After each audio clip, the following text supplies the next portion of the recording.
Hi, welcome back to Half of Heidi, or welcome to my channel in general if this is the first time you've dropped by. So let's start with my stats. Oh, actually, let me just say, first of all, it's 17 weeks post-op for me today, which means tomorrow is 4 months post-op, because tomorrow is the 8th. Okay, so my stats. My highest weight was 191.7 kilograms, which is 422.6 pounds. On day of surgery, I weighed 179.9 kilograms, which is 396.6 pounds. Last week I weighed in at 137.1 kilograms, which is 302.2 pounds. This week I weigh in at exactly 136 kilograms, which is 299.8 pounds. So I am now under 300 pounds. This last week I've lost 1.1 kilograms, which is 2.4 pounds. Since the operation, so in 17 weeks, I've lost 43.9 kilograms, which is 96.7 pounds. All up, including the 4-week pre-op diet. So in the last 21 weeks, I've lost 55.7 kilograms or 122.8 pounds. I've got 35 weeks to go before I've reached my 1-year surgery anniversary, and I've got 48 kilograms left to go to reach my 1-year goal weight, which isn't the lowest weight I want to get to, but it was the amount I wanted to get to by 1 year, which was 88 kilograms. And I'm 5'8", if that is interesting to anyone. So I'm at a point where I'm really happy with where I've got to in terms of my weight loss, so the 136 kilograms, which is something I never thought I would ever say. I thought I was only ever going to be happy once I'd got under 100. But I had an NSV over the weekend that kind of made me realise that the progress that I've made is enough to really make me feel comfortable in myself. So the NSV that I'm talking about is the fact that I went to the shops. It's a bit of a superficial one. I went to the shops and I bought some size 20 clothes, and that was only like a week and a half ago or something that I discovered I could even fit into a size 22. So buying a couple of tops that were a size 20, this dress that I bought was a size 20, It was a shock. I wasn't expecting it. I was really expecting to go to the shops and buy some size 22s. And it wasn't like I was squeezing into the 20s. Like, they actually fit me like that. I was ready to be wearing them.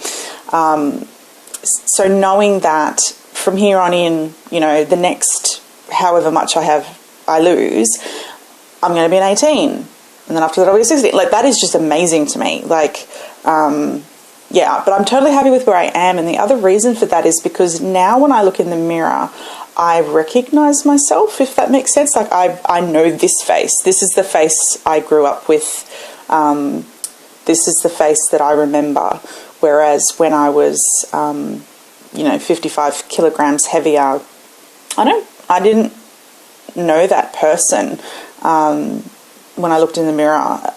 Like, the shape of my face had changed so drastically, and I know I still have a ways to go before, you know, you can tell I've definitely got cheekbones and, you know, hopefully none of this left, but yeah, my face has changed so much. I really am starting to recognise myself, which has been really nice.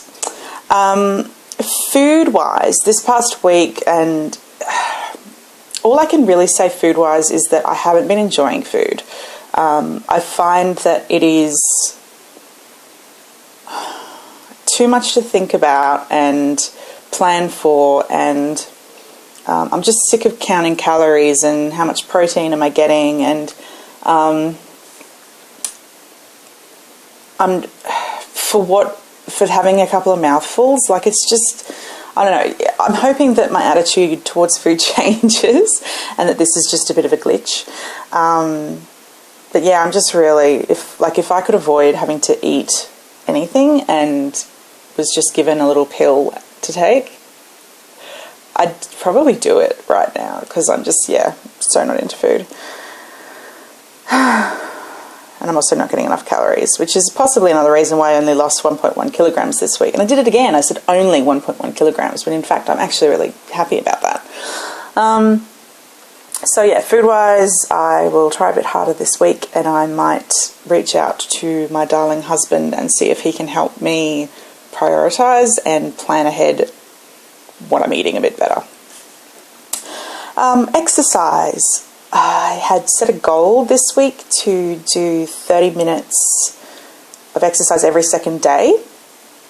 And although I did get out, so I did go for a couple of walks on the beach, and like I said, I went to the shops. It wasn't like dedicated exercise where I was sustaining a slightly elevated heart rate or anything like that. It wasn't the type of exercise I was actually aiming for.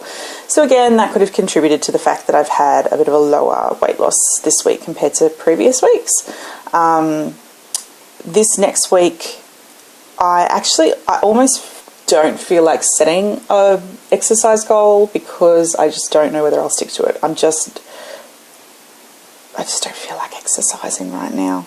I've got other things that I'll talk about later that are a higher priority to me at the moment. What else? I've had a tough week, actually. Well,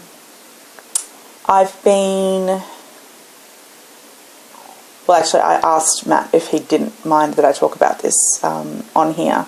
But Matt and I had a couple of conversations this week about our relationship. And it's not so much, well, it's not really at all, that the surgery has affected our relationship in terms of the conversations we were having. It was kind of, I guess, pre-existing... I don't even want to say tension points because it's not like we had an argument, but it just, points where we came at things from a different angle. And so, yeah, this last week I basically just prioritised having those conversations with Matt rather than saying, well, sorry, it's 8 o'clock, I've got to go for a walk. So which obviously is very necessary. I am actually having a live stream video with Matt this Friday night on a Facebook group called Food Inspiration for Losers. I've mentioned it, I think, only once or twice previously in other videos. So yeah, this Friday, that'll be the 10th of March at 7 p.m. Sydney and Melbourne time here in Australia. So if you want to come along and watch that, or if you have any questions that, you'd like to ask, we are actually an open book. I just don't know if you want to hear about any of that here, so I'm not going to blab about it. But let me know if you want to know what's going on in our relationship, and we can also film a video for here as well if you're interested. I just don't know if you are, because this is a weight loss channel. One of the things, though, that really... got raised for me this week was comfort eating. So it's been a tough week, like I said, and normally when I get emotional, I comfort myself with food. Now I haven't done that post-op, except for maybe one time when I had pretty bad PMS and I ate like a diet mousse or something like that, so it wasn't even really bad.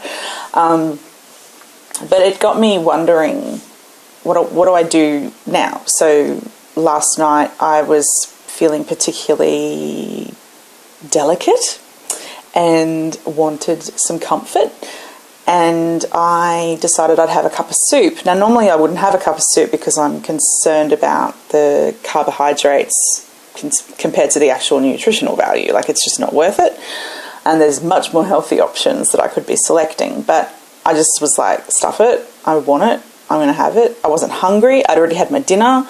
It was purely for comfort. But it never twigged until this morning. So I had a psychologist appointment yesterday, and she was talking to me, and actually Matt was there as well. We had like a couples appointment, and she was talking to us about our different approaches to being comforted versus comforting people. It has a lot to do with attachment styles. Again, if you're interested, I'll happily make a video on this. I just don't know if you're interested.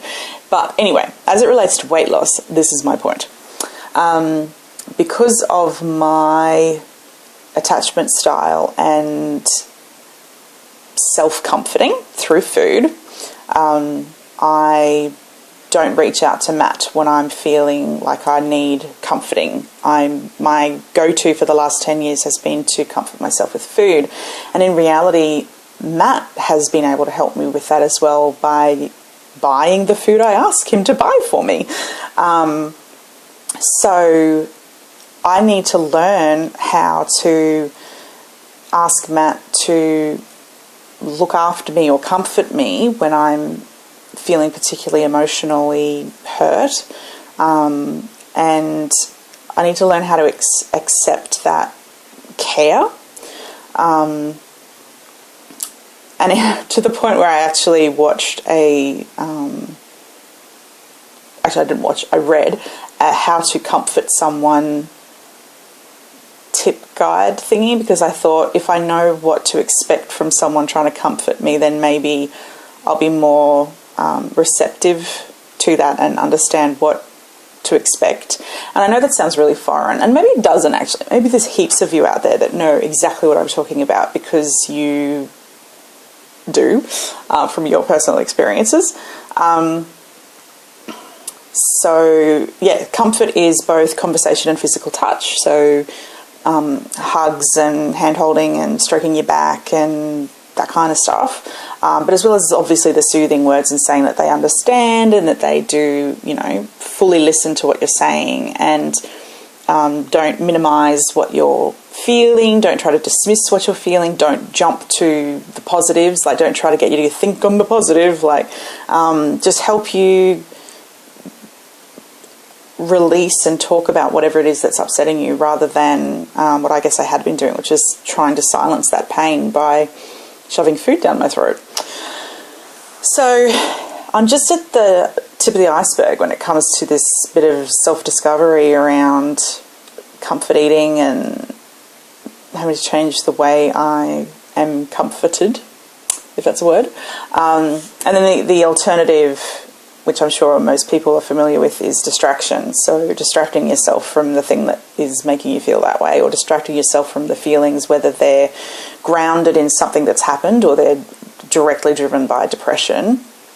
I just haven't been very good with the distraction thing lately. I've definitely been trying really hard, so to find other things to do.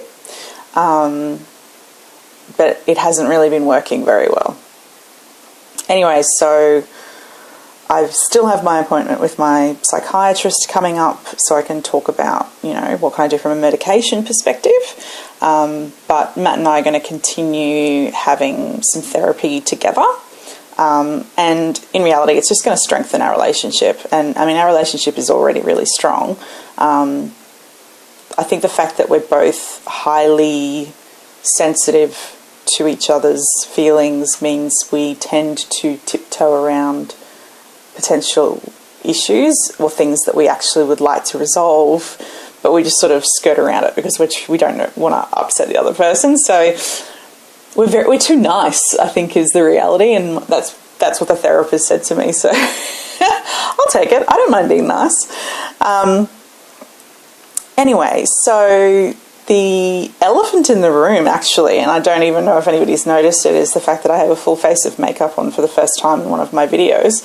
I do normally have some lipstick on because I like lipstick, but I finished work feeling a bit flat, and I decided I hadn't gone and actually played with my makeup collection in quite some time. And I had acquired some new makeup around Christmas, and I just decided, why not go have a play?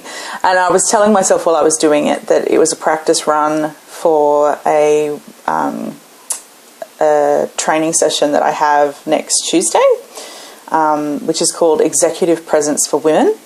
And I just feel like they're going to tell us about the power of makeup and how it can just make you look so put together and so polished and everything. So I thought, well, maybe I'll nip that in the bud and maybe I'll go to the workshop and have makeup on.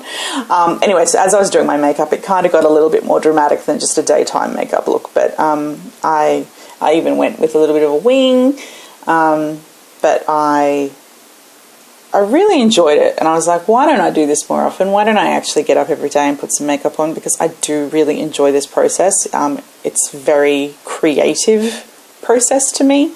Plus, I mean, I've invested so much money in my makeup collection. It's ridiculous. I should be using it. I just opened up some new Urban Decay stuff. And when I say new, I actually purchased it like 3.5 years ago, but I had got around to using it, and it was like a liquidy based product, and it's all separated, so it's not even, I don't know, I just have this, I think it's, let me just say, I think it's part of impulse buying, which is, I know a lot of people suffer from impulse buying, but it is actually a characteristic of people with bipolar that we spend our money. And I, quite a long time ago, gave my bank card to Matt so that I couldn't just go out and spend all my money. Confession, these are my confessions. I don't even know what song that is. I don't even know who sings that song. So I think that's really all I wanted to talk about. I think this might actually be a relatively short video for a change. Thank you so much for tuning in. If you have any questions for me, please leave them in the comments. If you have any suggestions, I don't know, words of encouragement, want to tell me what you guys are up to, I really would love to hear from you. It really makes my day. And yeah, come along to the Food Inspiration for Losers page on Friday the 10th of March, this Friday, at 7 o'clock Eastern Daylight Saving Time here in Australia land. If you would like to watch a live stream of me and Matt, or don't if you're not interested. I hope you're having a great week, and yeah, I'll see you in my next video. Okay, bye.